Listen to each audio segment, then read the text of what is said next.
Let's move then to this story. All police officers will have to undergo mandatory lessons on black history and should be comfortable with being labelled woke as part of a major plan to tackle racism. This is the Police Race Action Plan, aims to create a police service that is anti-racist and better serves black people across the country. Chief constables have committed to achieving zero tolerance of race. We like the word zero at the moment, don't we?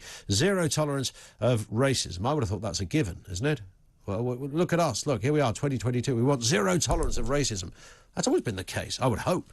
It is understood that courses will be tailored to specific force areas, with community representatives asked to help develop the structure the programmes. Do we still have institutional... Clearly, out of how many 130,000 cops in the country, you're going to find one or two dodgepots who hold racist views. But in terms of requiring the entire police service to undergo some kind of training on this, or black history.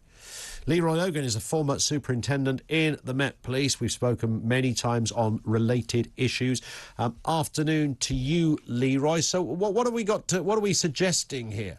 Have you got a ring, you know, is it the biography of Rosa Parks? Is that the sort of thing we're going to get police to read so that they can be a bit more geared up with black history? Well, you seem to have a lot of ideas there, Ian. Rosa Parks, interesting.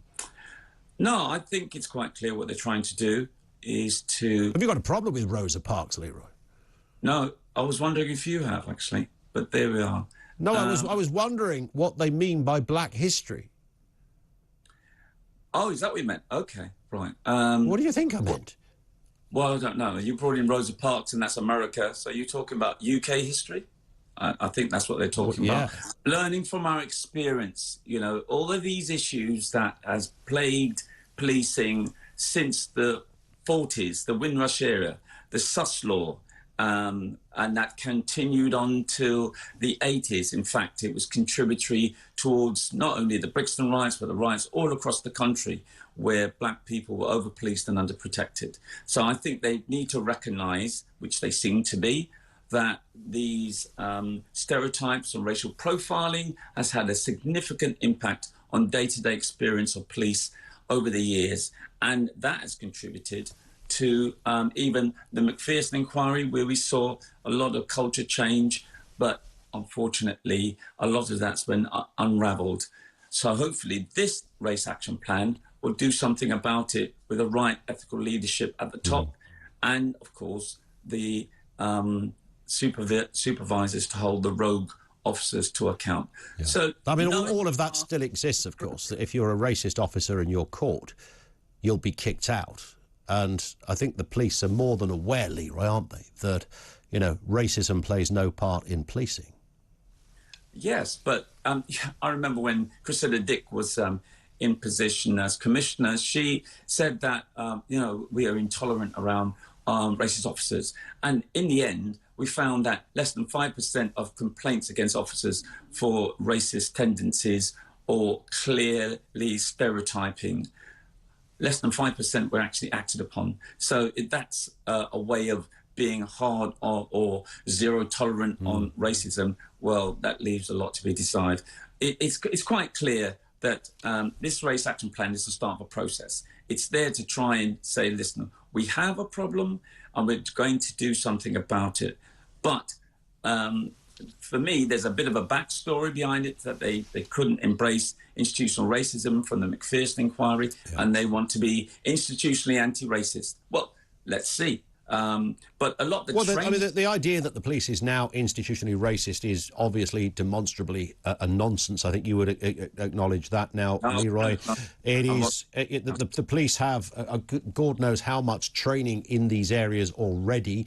I think you'd have to be in a very strange part of the spectrum of the human race, whatever colour you were, to go out and start policing people based on, I think I'll nick him over there because his skin isn't white, etc.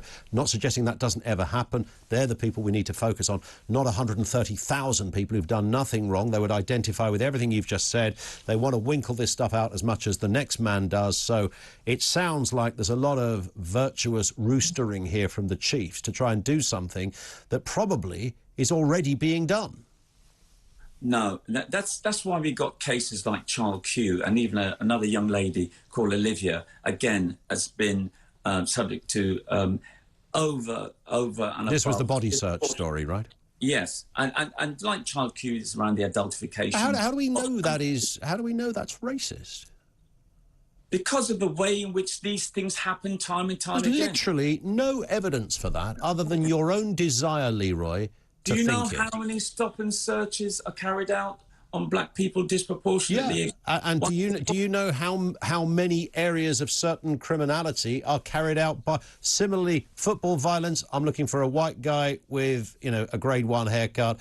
Stabbing in North London, I'm probably looking for a young black guy, right? Well, I'm sorry that your expertise or your perspective on this issue is different to mine, because the Scarman report, the McPherson report, look at the Operation Hutton report about Charing Cross police station and what the banter is amongst officers. Those things influence how they execute. But who's going to defend that, Lee? Nobody would defend what happened there. Well, that is an indication of the toxic culture and how it plays itself out. But that's an indication of a very small group. I mean, we wouldn't apply such a sledgehammer approach to any other area of life. We would say, this is a group of people. I was recently, last week, I was chairing the Police Federation conference. I lost count of how many officers I spoke to of all backgrounds and age groups who just couldn't believe that anyone that they worked with would do a Charing Cross, as it seemed to be called. It was so unusual.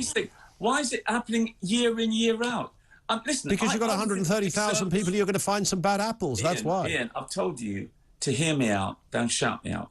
I have said to you, I've been in the police service 30 years. I have seen it play itself out. And I hear individual officers say this, and I think the majority of officers are very well-meaning. But unfortunately, there is a rogue element that seems to contaminate the rest of the organisation. There's that culture of fear that certain officers cannot feel confident to whistleblow because they'll be ostracised and they're not getting the support of their supervisors. This is a culture that, unfortunately, eats strategy and all these race action plans for breakfast, lunch and dinner because of it's so entrenched. And I have lived it. I've been disproportionately affected by it. I don't dispute that. I would never try and pretend to walk in your shoes, Leroy. But I would like to think that we've hit a stage now where things must have turned some kind of corner in the last 30 years. You'd like to think so. I think the first 10 years of McPherson, when you had independent oversight from the Stephen Lawrence steering group, the recommendations, yes, we saw certain changes. But since this government, things have slipped. No independent oversight until now. This independent strategic advisory board, I hope, will make the difference we all want to see. So we're not talking about this in the next 20, 30 years. All right.